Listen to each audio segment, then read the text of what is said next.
Susuli ko po yung package. Ba't ganyan yung package ko? Tulog. Ang in-order ko gising. Bakit tulog yan?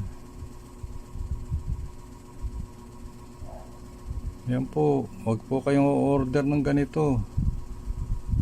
Ang in-order ko gising Bakit tulog yan? Ayan, in-unbox ko. Bakit ganyan tulog?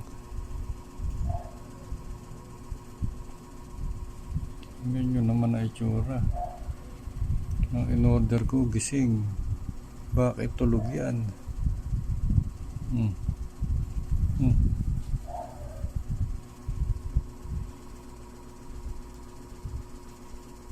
Hindi dapat ganyan. Pagka in-order gising, dapat gising. Hindi ganyan tulog.